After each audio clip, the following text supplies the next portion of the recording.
Yo guys, kembali lagi di channel Kardiman Kerja 209. Oke guys, di video kali ini saya akan memberi video-video tentang Sidoarjo dulu sama sama Surabaya dulu. Sidoarjo dulu itu dulunya dinamakan Sidokare, terus dijadikan dengan nama Sidoarjo. Oke, langsung gak lama-lama lagi kita langsung tayangan videonya. Oke, sebelum mulai videonya, alhamdulillah kalian subscribe channel saya dan like sebanyak-banyaknya, dan saya akan buat video-video yang lebih bagus lagi. Oke, let's go. Oke, ini video. Kita lihat saja dan kita dengarkan. Yang sudah tahu ya, Sidoarjo dulu dikenal sebagai pusat kerajaan Janggala. Pada masa kolonialisme Hindia Belanda, daerah Sidoarjo bernama Sidokare, yang merupakan bagian dari Kabupaten Surabaya. Daerah Sidokare dipimpin oleh seorang pati bernama Raden Ngabei Joyoharjo, bertempat tinggal di Kampung Pucang Anom yang dibantu oleh seorang wedana yaitu Bagus Ranuwiryo yang berdiam di Kampung Pangabahan. Pada tahun 1859, berdasarkan keputusan pemerintah Hindia Belanda nomor 9 tahun 1859 tanggal 31 Januari tahun 1000 859 Stadsblad nomor 6. Daerah Kabupaten Surabaya dibagi menjadi dua bagian yaitu Kabupaten Surabaya dan Kabupaten Sidokare. Sidokare dipimpin Raden Notopuro kemudian bergelar R.T.P. Cokronegoro yang berasal dari Kasepuhan. Ia adalah putra dari R.A.P. Cokronegoro, Bupati Surabaya. Pada tanggal 28 bulan Mei tahun 1859. Nama Kabupaten Sidokare yang memiliki konotasi kurang bagus diubah namanya menjadi Kabupaten Sidoarjo. Setelah Raden Notopuro wafat tahun-tahun 1862, maka kakak almarhum pada tahun-tahun 1863 diangkat sebagai bupati, yaitu Bupati RTAA Cokronegoro kedua yang merupakan pindahan dari Lamongan. Pada tahun-tahun 1883 Bupati Cokronegoro pensiun, sebagai gantinya diangkat R.P. Sumodirjo pindahan dari Tulungagung tetapi hanya 3 bulan saja menjabat sebagai bupati karena wafat pada tahun itu juga, dan R.A.T. Condronegoro I diangkat. Yes, dan dulu. Ini saya tahu ya. Ini kan tentang asal-usul Sidoarjo dulu, Sidokare dulu menjadi Sidoarjo. Nah, saya sudah tahu tentang asal-usul Sidoarjo, Sidokare menjadi Sidoarjo itu saya sudah tahu habis melihat video ini, karena video ini sejarahnya tentang kota saya ya. Yang pengen tahu yaitu tadi video tentang Sidoarjo dulu.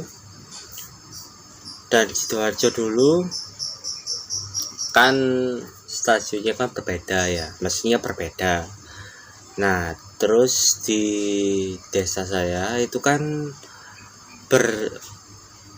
berdekatan dengan stasiun kecil yaitu stasiun Buduran.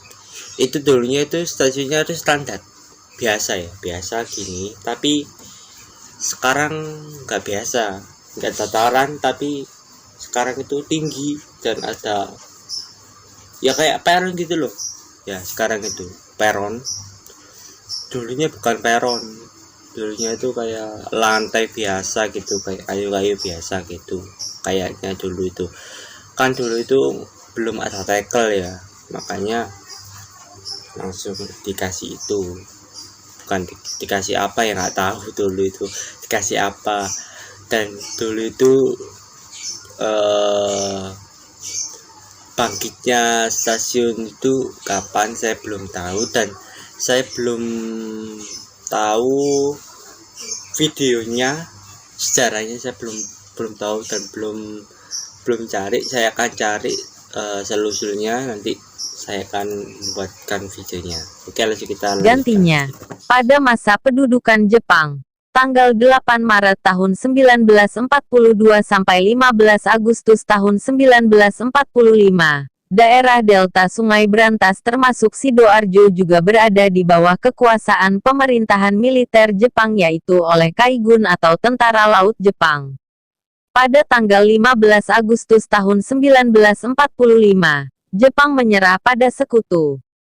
Permulaan bulan Maret tahun 1946 Belanda mulai aktif dalam usaha-usahanya untuk menduduki kembali daerah ini. Ketika Belanda menduduki Gedangan, pemerintah Indonesia memindahkan pusat pemerintahan Sidoarjo ke Porong.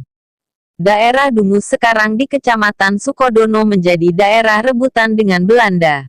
Tanggal 24 Desember tahun 1946, Belanda mulai menyerang kota Sidoarjo dengan serangan dari jurusan Tulangan. Sidoarjo jatuh ke tangan Belanda hari itu juga. Yes. Ini saya pernah lihat tempatnya, tempat ini ya. Kita lihat, oke. Tempat ini saya pernah lihat, pernah nonton perangnya. Ini perangnya ini kayak apa ya, rumah bukan,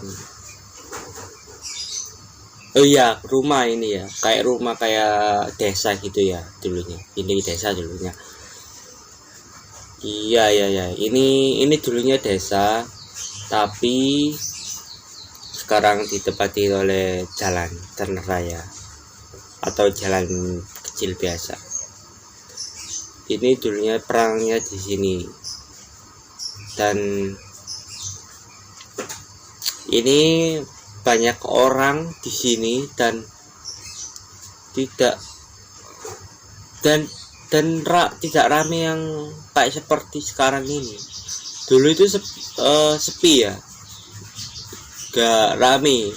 Kalau waktu diserang sama Belanda sama apalagi ya Jepang, itu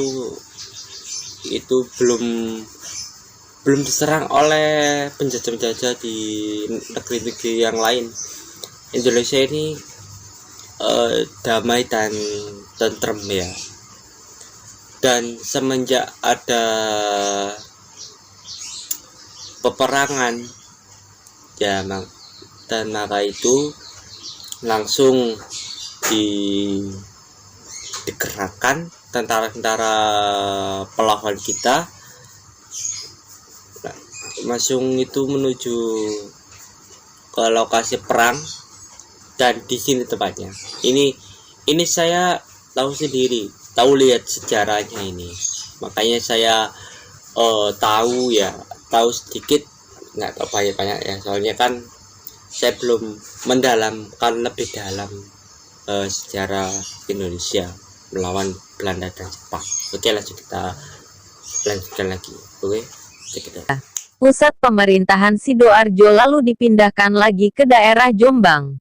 Pemerintahan pendudukan Belanda dikenal dengan nama Rekomba berusaha membentuk kembali pemerintahan seperti pada masa kolonial dulu. Pada November tahun 1948, dibentuklah negara Jawa Timur, salah satu negara bagian dalam Republik Indonesia. Serikat. Sidoarjo berada di bawah pemerintahan Rekomba hingga tahun 1949. Pada tanggal 27 Desember tahun 1949. Oke guys, sudah itu tadi videonya pas bukan perang sih, asal usul Sidokare menjadi Sidoarjo. Tadi sudah video saya tayangkan. Dan sekarang kita beralih ke video selanjutnya, yaitu video asal usul Surabaya ya. Oke, peperangan Surabaya. Kita langsung tayangkan. Oke, langsung let's go.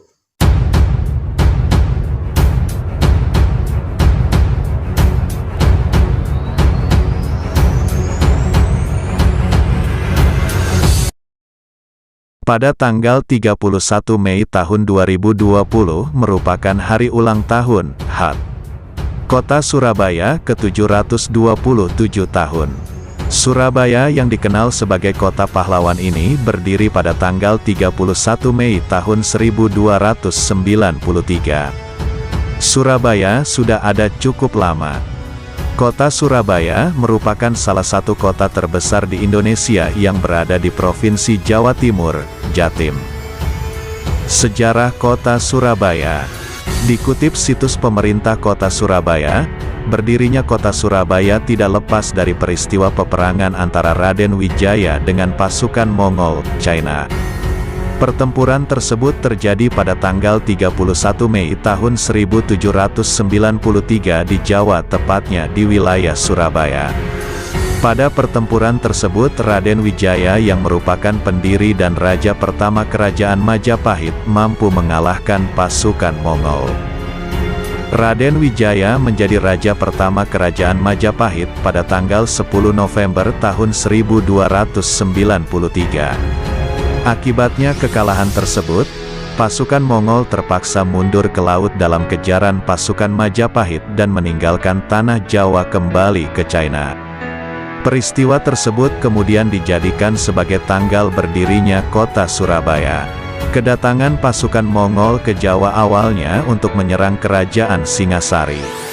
Karena penguasa Mongol Kubilai Han merasa marah dengan perlakukan Raja Singasari, yakni Kertanegara, di mana Kertanegara telah menyiksa dengan memotong telingan utusan Mongol pada 1289.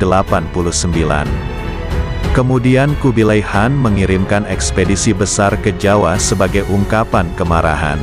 Ekspedisi tersebut untuk menghukum Raja Kertanegara.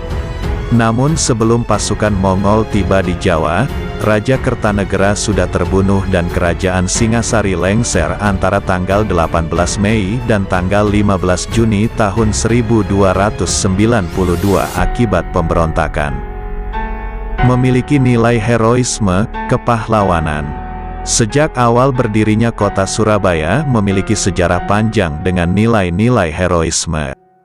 Heroisme masyarakat Surabaya yang paling terkenal adalah pertempuran 10 November 1945. Pertempuran tersebut merupakan pertempuran pertama bangsa Indonesia setelah proklamasi kemerdekaan Indonesia. Pada pertempuran tersebut, arek-arek Surabaya, sebutan orang Surabaya, dengan bekal bambu runcing berani melawan pasukan penjajah. Dalam peristiwa itu ada puluhan ribu warga meninggal saat berjuang membela tanah air. Peristiwa heroik tersebut kemudian dikenal sebagai peringatan Hari Pahlawan yang diperingati setiap tahunnya. Ini yang membuat Surabaya dikenal sebagai kota pahlawan. Kota dagang. Pada zaman Kerajaan Majapahit, Surabaya merupakan pelabuhan gerbang utama. Karena Surabaya letaknya di pesisir utara Pulau Jawa, sehingga membuatnya berkembang di bidang perdagangan. Ini menciptakan Surabaya sebagai kota dagang dan pelabuhan. Bahkan menjadi pelabuhan penting di zaman Majapahit pada abad ke-14. Pada masa kolonial Belanda abad ke-19 memposisikannya pelabuhan utama yang berperan sebagai collecting center. Dari rangkaian terakhir kegiatan pengumpulan hasil produksi perkebunan di ujung timur Pulau Jawa, yang ada di daerah pedalaman untuk diekspor ke Eropa. Cerita rakyat. Istilah Surabaya terdiri dari kata sura, berani, dan baya, bahaya, yang kemudian secara harfiah diartikan sebagai berani menghadapi bahaya yang datang. Kota Surabaya memiliki cerita rakyat yang cukup terkenal mengenai perkelahian antara ikan hiu sura dengan buaya.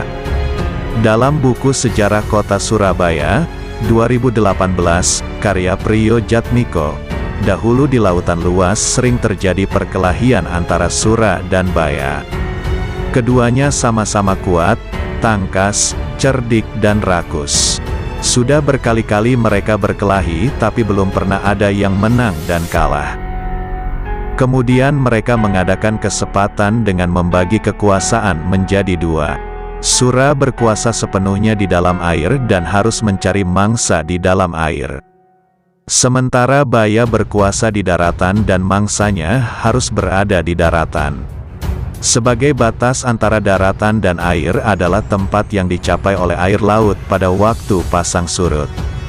Banyak yang mengatakan jika asal-usul kota Surabaya berasal dari cerita pertempuran antara Sura dan Baya.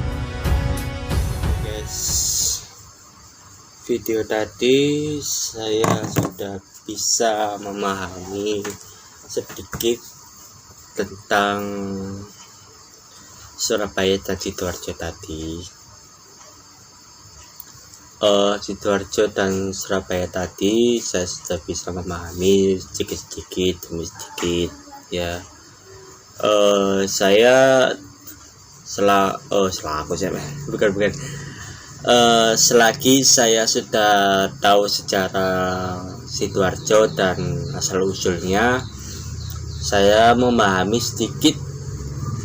Video tadi saya ambil buat kalau ada tugas mengenai Sidoarjo dan Surabaya, nanti kan otomatis saya bisa menjawab dan mengerjakan tugas-tugas dari video-video ini. Kan video-video ini kan juga ada di buku sekolah gitu kan, contohnya ya, dan tentunya buku sejarah kan banyak gitu.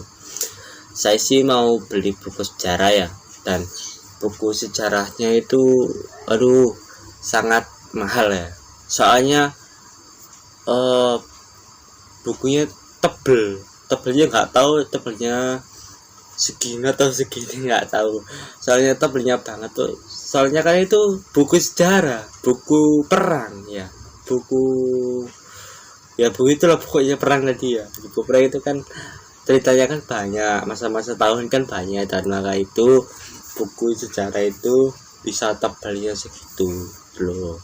Makanya saya belum bisa beli bukunya. Kalau saya sudah bisa, saya akan bacakan dan saya akan buatkan videonya. Oke. Video cukup sampai sini saja. Jangan lupa like, komen, dan tentunya subscribe. Oke, jangan lupa follow Instagram gua. Dan kalau kalian pengen aku buat video apa lagi, kalian segera komen di bawah. Dan like video ini sampai berapa, pokoknya like-nya sampai 30.000 likes, dan sampai berapa ribu nanti saya akan buat kerja lebih bagus lagi. Oke, langsung nanti saya akan buat kerja videonya. Oke, berjumpa lagi di videoku selanjutnya.